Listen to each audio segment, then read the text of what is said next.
श्रीमद् भगवत गीता के तीसरे अध्याय का महात्म्य। श्री भगवान कहते हैं, प्रिय जन स्थान में एक जड़ नामक ब्राह्मण रहता था, जो कौशिक वंश में उत्पन्न हुआ था। उसने अपना जातीय धर्म छोड़कर बनिए की वृत्ति में मन लगाया।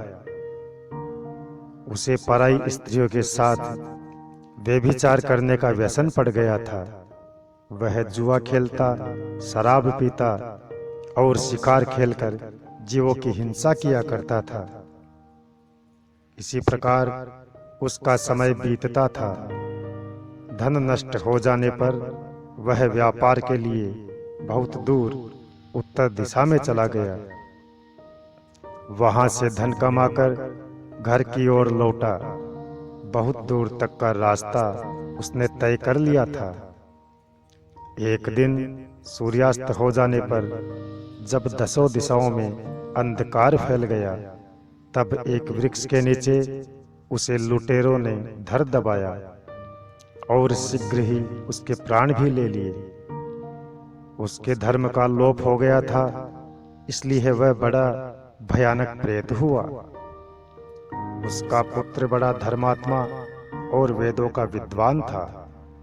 उसने अब तक पिता की लौट आने की राह देखी। जब वे नहीं आए, तब उनका पता लगाने के लिए वह स्वयं भी घर छोड़कर चल दिया।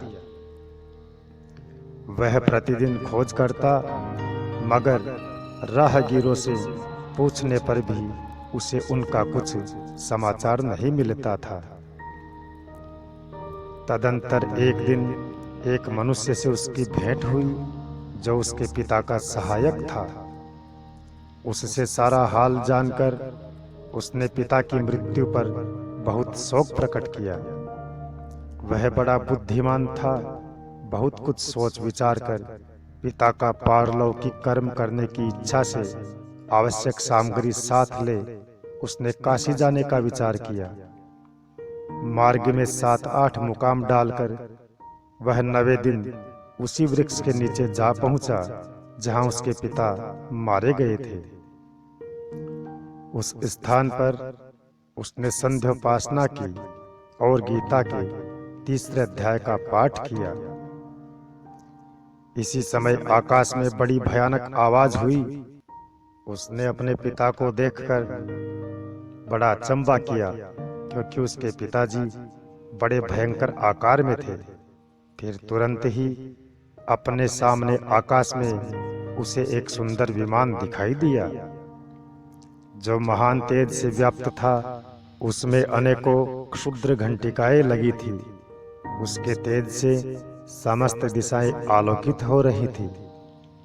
यह दृश्य देखकर उसके चित्त की व्यग्रता दूर हो गई।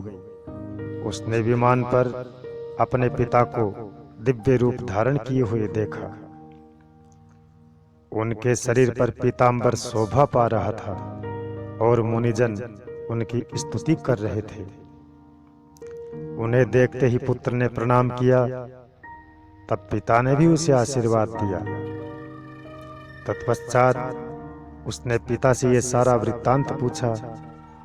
उसके उत्तर में पिता ने सब बातें बताकर इस प्रकार कहना आरंभ किया, बेटा, देववश मेरे निकट गीता के तृतीय अध्याय का पाठ करके तुमने इस शरीर के द्वारा किए हुए दुस्त्यज्य कर्म बंधन से मुझे छुड़ा दिया है।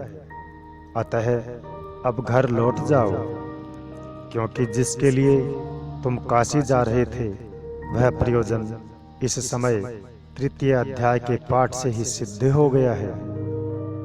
पिता के यूं कहने पर पुत्र ने पूछा, तात, मेरे हित का उपदेश दीजिए और कोई कार्य जो मेरे लिए करने योग्य हो वह बतलाइए। तब पिता ने उससे कहा, हे पुत्र, तुम्हें यही कार्य फिर करना है। मैंने जो कर्म किया वही मेरे भाई ने भी किया था। इससे वे घोर नरक में पड़े हैं। उनका भी तुम्हें उद्धार करना चाहिए, तथा मेरे कुल के और भी जितने लोग नरक में पड़े हैं उन सब का भी तुम्हें गीता के पाठ द्वारा उद्धार करना चाहिए। उन सब का भी तुम्हारे द्वारा उद्धार होगा, यही मेरा मनोरथ है। बेटा, जिस साधन द्वारा तुमने मुझे संकट से छुड़ाया है, उसी का अनुष्ठान औरों के लिए भी करना उचित है। उसका अनुष्ठान करके उससे होने वाला पुण्य उन नारकीय जीवों को संकल्प करके दे दो। इससे वे समस्त पूर्वज मेरी ही तरह यातना से मुक्त हो स्वल्प काल में ही श्री विष्णु जी के परम पद को प्राप्त हो जाएंगे। पिता का यह संदेश सुनकर पुत्र ने कहा, हे तात, यदि ऐसी बात है और आपकी भी ऐसी ही रुचि है तो मैं समस्त नारकी जीवों का नरक से उद्धार कर दूंगा। यह सुनकर उसके पिता बोले, बेटा, एवमस्तु, ऐसा ही हो, तुम्हारा कल्याण हो, मेरा अत्यंत प्रिय कार्य संपन्न हो गया है। इस प्रकार पुत्र को आश्वासन देकर उसके पिता भगवान विष्णु के परम धाम को चले गए।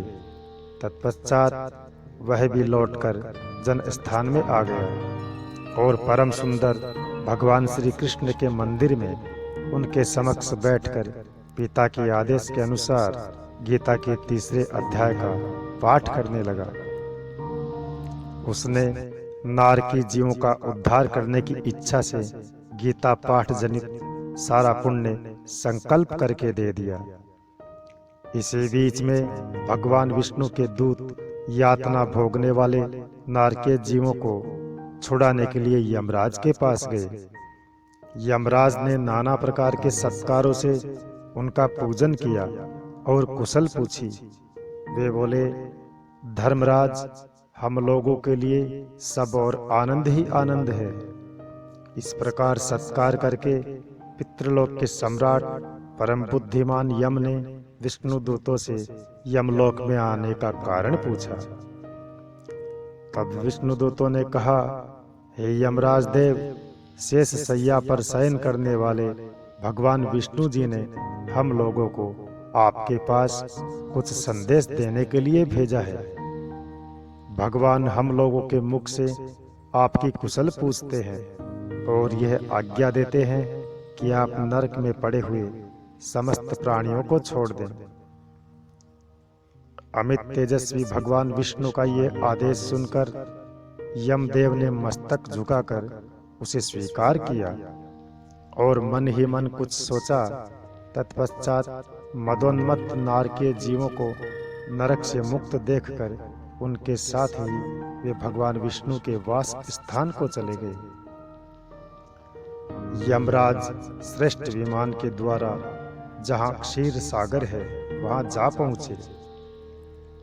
उसके भीतर कोटि कोटि सूर्यों के समान कांतिमान, नील कमल दल के समान श्याम सुंदर लोकनाथ जगत गुरु श्री हरि का उन्होंने दर्शन किया। भगवान का तेज उनकी सैया बने हुए शेषनाग के फणों की मणियों के प्रकाश से दुगुना हो रहा था। वे आनंद युक्त दिखाई दे रहे थे। उनका हृदय प्रसन्नता से परिपूर्ण था। भगवती लक्ष्मी देवी अपने सरल चितवन से प्रेम पूर्वक उन्हें बार बार निहार रही थी। चारों ओर योगी जन भगवान की सेवा में खड़े थे। उन योगियों की आंखों के तारे ध्यानस्थ होने के कारण निश्चल प्रतीत होते थे। देवराज इंद्र अपने विरोधियों को परास्त करने के उद्देश्य से भगवान की स्तुति कर रहे थे। ब्रह्मा जी के मुख से निकले हुए वेदांत वाक्य मूर्तिमान होकर भगवान के गुणों का गान कर रहे थे। भगवान पूर्णतः संतुष्ट होने के साथ ही समस्त योनियों की ओर से उदासीन प्रतीत होते थे। जीवों में से जिन्होंने योग साधना के द्वारा अधिक पुण्य संचय किया था, उन सबको एक ही साथ वे कृपा दृष्टि से निहार रहे थे। भगवान अपने स्वरूप भूत अखिल चराचर जगत को आनंद पूर्ण दृष्टि से आमोदित कर रहे थे। शेषनाग की प्रभा से उद्भासित एवं सर्वत्र व्यापक दिव्य विग्रह धारण किए हुए थे। नीलकमल के सदृश से श्याम वर्ण वाले श्रीहरि ऐसे जान पड़ते थे मानो चांदनी से घिरा हुआ आकाश सुशोभित हो रहा हो। इस प्रकार भगवान की झांकी करके यमराज अपनी विशाल बुद्धि के द्वारा उनकी स्तुति करने लगे। यमराज बोले, संपूर्ण जगत का निर्माण करने वाले हे परमेश्वर, आपका अंतःकरण अत्यंत निर्मल है। आपके मुख से ही वेदों का प्रादुर्भाव हुआ है। आप ही विश्व स्वरूप और इसके विधायक ब्रह्मा हैं। आपको नमस्कार है। अपने बल और वेग के कारण जो अत्यंत दुर्धर्ष प्रतीत होते हैं, ऐसे दानवेंद्रों का अभिमान चूर्ण करने वाले भगवान विष्णु को नमस्कार है। पालन के समय सत्वमय शरीर धारण करने वाले विश्व के आधारभूत सर्वव्यापी श्री हरि को नमस्कार है। समस्त देहधारियों की पातक राशि को दूर कर देने वाले परमात्मा को प्रणाम है। जिनके ललाटवर्ती नेत्र के तनिक सा खुलने पर भी आग की लपटें निकलने लगती हैं, उन रुद्र रूपधारी आप परमेश्वर को नमस्कार है। आप संपूर्ण विश्व के गुरु, आत्मा और महेश्वर रूप हैं। अतः समस्त वैष्णव जनों को संकट से मुक्त करके उन पर अनुग्रह करते हैं। आप माया से विस्तार को प्राप्त हुए अखिल विश्व में व्याप्त होकर भी कभी माया अथवा उससे उत्पन्न होने वाले गुणों से कभी मोहित नहीं होते। माया तथा माया जनित गुणों के बीच में स्थित होने पर भी आप पर उनमें से किसी का प्रभाव नहीं पड़ता है।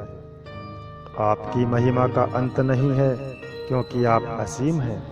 फिर आप वाणी के विषय में कैसे हो सकते हैं? अर्थात शब्दों के द्वारा आपका वर्णन अत्यंत ही दुष्कर है। अतः मेरा मौन रहना ही उचित है। इस प्रकार स्तुति करके यमराज ने हाथ जोड़कर कहा, हे जगत गुरु, आपके आदेश से इन जीवों को गुण रहित होने पर भी मैंने छोड़ दिया है। अब मेरे योग्य और जो कार्य हो उसे बताइए। उनके यूं कहने पर भगवान मधुसूदन मेघ के समान गंभीर वाणी द्वारा मानो अमृत रस से सिंचते हुए बोले, धर्मराज, तुम सबके प्रति समान भाव रखते हुए लोगों का पाप से उद्धार कर रहे हो। तुम पर देहधारियों का भार रखकर मैं निश्चिंत हूँ। अतः तुम अपना काम करो और अपने लोक को लौट जाओ। यूं कहकर भगवान अंतर्धान हो गए।